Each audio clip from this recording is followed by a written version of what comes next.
Uko, kuno, apo, pano. Mama wanna get it, mama wanna get it nice. Right, 23 August 2021, and I'm joined by Mr. Tinashe Jonas. How are you, sir? As usual, you know, it's a privilege. Gabagwa Media makes me famous. So seriously, who doesn't want to be famous? You know, so even my mother, I think she's bragging with other mothers that my son can appear on TV. I think you make Gambakwe Media famous. Sure, huh? Right. So let's start with the picture on the screen. President Mnangagwa has arrived in Zambia. Have you seen this update from the president's office? Unfortunately, I didn't, because I had a terrible headache today. So, you know, if you've got a headache, you don't like to read. Okay, so Mnangagwa arrived, and then Chamisa also updated. He has arrived in Zambia. This is the picture that he used to update his arrival. All right. What is your view on that? We've got two people, two leaders of different parties in Zimbabwe. Is Chamisa officially in Zambia, or he get crushed? Okay, thanks so much. I mean, you know, I don't know how I can make Chamisa relax. I used to work so hard that to remove it myself quickly, but I'm now realizing that fantasy and reality, they don't marry each other. I don't know how I can advise Chamisa to just drink cold water, relax, get a massage from his two wives, Father Emaire and the other Magogo. But was this thing of competing with the head of state, it doesn't work. To Chamisa, it's like a battleground. He's invited, I'm also invited. What is important is not the invitation. Even myself, if I want to attend the inauguration, I will attend it without being, invited. This is it maybe because there's COVID restrictions, unfortunately. Otherwise, we all know that in Africa, when there are functions, they don't limit the number of guests. And it's only about the VIP, maybe the VVIP. That's the difference. In Africa, even a wedding, I once attended a wedding in Highfields where the food was finished. They had to cook 3 times. Because even the people, there were so many people who were not invited. That's Africa. But because there's COVID-19 restrictions only, otherwise everyone from any country was supposed to be was invited. Now, Comrade Mnangagwa is invited as the head of state by a fellow head of state. Chamisa is missing it here. Chamisa and Musmaimane, they are invited unofficially, because if there's any table that head of states are going to sit, Chamisa and Musmaimane will never sit there, because they are not head of states. So it's different. I mean, it's and after this inauguration, when HH visits Zimbabwe, the official host will be President Mnangagwa, and he will be received in Zimbabwe on an official platform. And Chamisa would just maybe go to the hotel. I mean, so Chamisa and HH are no longer in the same league. It's like there were two single guys playing together, and then one gets married. So now going forward, ED is more appropriate than Chamisa. Chamisa is an opposition. HH is no longer in opposition. Okay, right. I think that is solved. We've got two leaders. In fact, Botswana had a similar situation today, where the president had to clarify that the opposition leader was there because of his invitation. I think this is a very sensitive issue where opposition leaders are concerned. I'm sure you saw that statement by the government of Botswana. Yeah. Okay. I think let's move on. Let's quickly move on to the next topic, which is President Mnangagwa's trip to the United Kingdom. You have heard about it, you have read about it. What are your views on this trip? Does it make sense at this point? All right.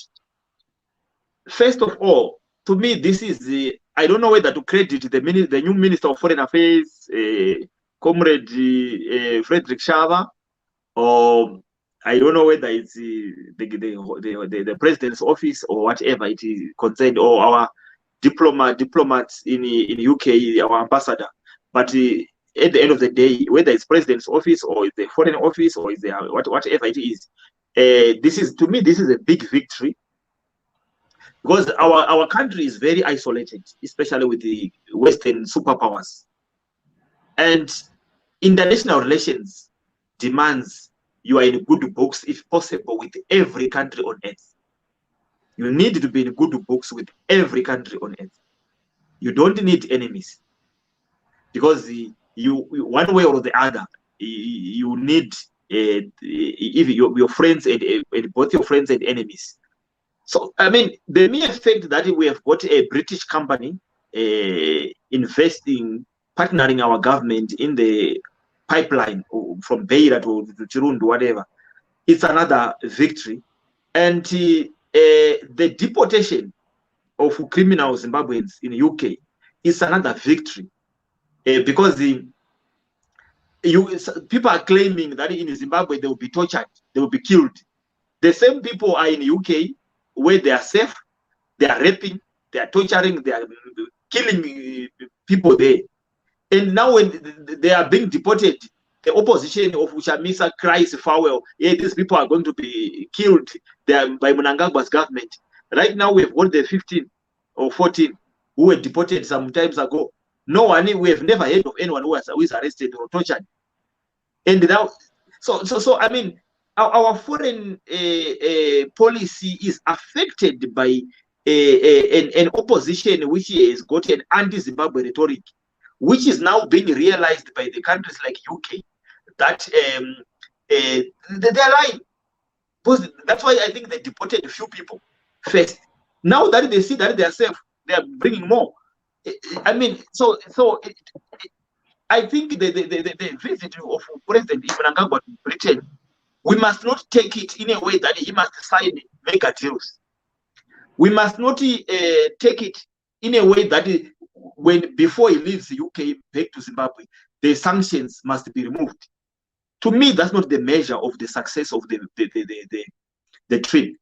The mere fact that he will be found in UK, on the soils of British soils, meeting whether the Queen, meeting the Boris, anyone representing the authorities of that country. To me, that's the engagement and re-engagement. That's what I think we should look at as a victory, as the results. That the president, as the brand ambassador of the government of Zimbabwe, as the brand ambassador of ZANU-PF, as the brand ambassador of Zimbabwe as a country, when he's in the UK, there's an opportunity of agreeing on other issues and not agreeing on other issues. But the mere fact of the invitation, it means they are warming up. They are realizing that the opposition, they wanted to do regime change.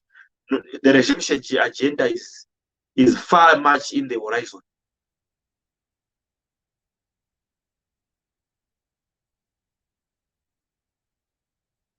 And China is taking advantage. UK, European Union, now that the UK is out of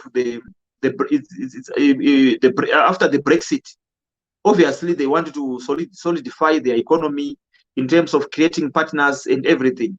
And we know that UK and Zimbabwe are joined, I mean, with a very iconic umbilical cord. So UK, they want Zimbabwe very much. Okay. You touched on why the invitation came at this particular point. Yeah. There has not been any Zimbabwean president who officially visited the UK for a very, very long time. I think it's 20 years now. Okay. What do you think was behind the invitation? The first reason is the Chamisa. Remember, I forgot his name. The European head, head of delegation or ambassador in Zimbabwe. A few months ago, I think 2-3 months ago, he said there's useless opposition in Zimbabwe. So the mere fact that the European Union ambassador to Zimbabwe, the EU ambassador to Zimbabwe, says there's useless opposition in Zimbabwe, it means their hope that an opposition leader is going to take over the reins and then we engage him. They are fending. And the Western African policy is in shambles. China is taking advantage of that. France is taking advantage of that. These two countries are really making it big with African resources. And while the US and the UK are screaming democracy, human rights, their economies are suffering. China is growing. Now they can't be in shadows for long. They can't be in shadows for long. While France and China, they are building their economies. Because the second is that UK, after exiting Europe with that process of Brexit, they need to compete now. Now they are free to engage in terms of trade agreements and bilateral agreements. If they don't do that, they're out of the European market zone. And again, ED is quiet. The issue of fake abductions, the issue of people being killed, everything that they have got in their books, it's not happening. Okay. I would like to end this discussion today very, very quickly, because tomorrow we'll be looking at the inauguration. So it will be a very busy day for us tomorrow. Let us look at Zimbabweans in the UK. Do you think the president will be able to meet Zimbabweans who are resident in London when he goes there? I think that is the strategy, that is the culture. We even saw when he was in Malawi, in his hotel room, in his hotel where he was based, he met Zimbabweans. He always does that. He goes to United Nations in New York. He meets Zimbabweans because that's his chance to interact. Remember, as a party like ZANU-PF on its own, it has got its structures in the UK. So if he is coming to UK, he doesn't have a choice because the chairman of ZANU-PF there, they are the host of their leader. Besides ZANU-PF structures, he's just even Zimbabweans in general. He doubles up as ZANU-PF leader and also as the head of the government. Zimbabweans who really meet all the requirements of meeting the president, maybe in terms of security, they've got a right to engage and interact with their president. So I think he's going to meet Zimbabweans, and that's obvious because I've been following him. That's what he does. Okay. So I think it's clear you are saying the trip is a good sign of improving relations between Zimbabwe and the UK.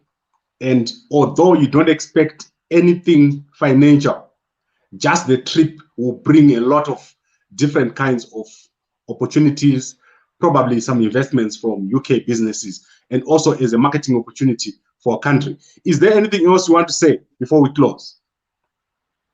Yeah, no, I just wanted to beg those who are like Hope Chingono, Pedsairwanya, Dewa Mavinga, those who are still screaming human rights, screaming democracy is shrinking.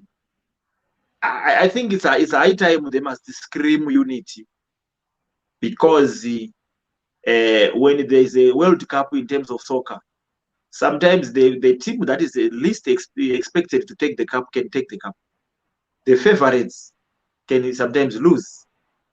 If they are Chamisa to win the elections 2018 or becoming a president, my own definition is that a person who is saluted by the generals and the military is the president, whether there was election or there was no election. So if ED is illegitimate, but he knows how to convince the CIO, he knows how to convince the police, he knows how to convince prisons, He knows how to convince the military all to bow before him and to salute him. Then currently there's no other Zimbabwean I know who can convince all those security sectors to salute. If it is the only Zimbabwean who can convince those departments to salute him, it means he's the only one currently who is presidential. So I think it's a high time we should bury our differences. And ED was not my favorite. It's still not my favorite. My favorite is Tinashe Jonas. I really wanted to be the president of Zimbabwe, and I still want to be a president of Zimbabwe, and I hope I will convince the President ED to hand over the power to me. But let's say it fails. Let's say it fails. I mean, there can't be 5 people in the office. There can only be one. So what is important is that the country is undergoing a lot of developments. By Shangani, Mugabe was using it, fooling in the valley people. We all know. Whenever there was election to buy Shangani, Mugabe can even send one shovel on the ZBC so that they can think it's now revived. I mean, but right now, why Shangani demo is happening, and for real. And I can assure Zimbabweans in Matebeleland with perennial water shortages that before the elections of 2023, by Shangani demo will be completely fully operational. I mean, so I think the ED deserves every Zimbabwean support, and even me, 2020 after 2023, I pray ED wins, and I pray he would finish his term up to 2028 because the man is doing great, you know. So I think it's the high time we should look at Zimbabwe as a country and not selfish interests. ED currently is performing more than Mugabe. Mugabe was the development of Robert Mugabe was sandwiched and flavored in the works and the charities of donors. Clinics were being built by donors. Schools were being built by churches through missionary schools and everything. ED is doing it under sanctions, without donors as such. So I think we need to rally behind ED and every Zimbabwean. Even 2023, to me, there's no need of elections. ED, as a nation, we need to give him a chance without even wasting money with elections. That money for elections, we give ED to develop the country. Okay. Mr. Jonas, I really enjoyed talking to you today. And as I said, tomorrow there's the inauguration, and we want to see what the new president of Zambia is going to do. I have put a speech of the president of Zambia, President-elect Hakainde Hichilema. He's speaking right now on another live. You can go there and continue to watch. Mr. Jonas, I'll see you again next week. Thank you very much for joining me this week. Thank you for the chance and for the invitation. Thank you so much.